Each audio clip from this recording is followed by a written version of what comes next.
Middle ഈസ്റ്റിൽ നിലനിൽക്കുന്ന താൽക്കാലിക വെടിനിർത്തലുകൾക്കും സമാധാന ശ്രമങ്ങൾക്കും തിരിച്ചടിയായി അമേരിക്കയുമായും ഇസ്രയേലുമായുള്ള പോരാട്ടം അവസാനിച്ചിട്ടില്ലെന്ന ഇറാന്റെ പ്രഖ്യാപനം ആഗോളതലത്തിൽ വലിയ ആശങ്കകൾക്ക് കാരണമാകുന്നു. ഇറാനിയൻ സൈനിക വക്താവ് മുഹമ്മദ് അക്രമിനിയ നടത്തിയ വെളിപ്പെടുത്തലുകൾ പ്രകാരം നിലവിലെ ശാന്തത കേവലം ഒരു ഇടവേള മാത്രമാണെന്നും തങ്ങളുടെ ശത്രുക്കൾക്കെതിരെയുള്ള പോരാട്ടം ഇറാൻ അവസാനിപ്പിച്ചിട്ടില്ലെന്നും വ്യക്തമാക്കുന്നുണ്ട്.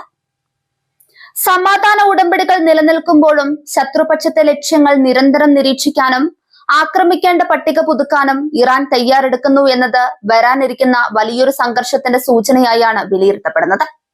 അമേരിക്കയിലും അവരുടെ സഖ്യകക്ഷികളിലും തങ്ങൾക്ക് യാതൊരുവിധ വിശ്വാസവുമില്ലെന്നാണ് അക്രമിനിയ തുറന്നടിച്ചത്. വെടിനിർത്തൽ കാലയളവിലും ഇറാന്റെ സൈനിക വിഭാഗം വിശ്രമിച്ചിരുന്നില്ലെന്നും മറിച്ച് ഭാവിയിൽ നടത്തേണ്ട ആക്രമണങ്ങൾക്കായി തങ്ങളുടെ ടാർഗറ്റ് ഡാറ്റാബേസ് കൃത്യമായി അപ്ഡേറ്റ് ചെയ്തുകൊണ്ടിരിക്കുകയായിരുന്നുവെന്നും അദ്ദേഹം വെളിപ്പെടുത്തി. ഇത് സൂചിപ്പിക്കുന്നത് നയതന്ത്ര ചർച്ചകൾ നടക്കുമ്പോഴും ഇറാൻ സൈനികമായി ഒരു വലിയ യുദ്ധത്തിനുള്ള ഒരുക്കങ്ങൾ അണിയറയിൽ പൂർത്തിയാക്കുന്നു എന്നാണ്. അമേരിക്കയുടെ നീക്കങ്ങളെ സംശയത്തോടെ കാണുന്ന ഇറാൻ ഏത് നിമിഷവും തിരിച്ചടിക്കാനുള്ള തയ്യാറെടുപ്പിലാണ്. ഈ സംഘർഷത്തിനിടയിൽ ഇറാന്റെ സൈനിക ഘടനയിൽ വന്ന വലിയൊരു മാറ്റത്തെക്കുറിച്ചും വക്താവ് സൂചിപ്പിച്ചു.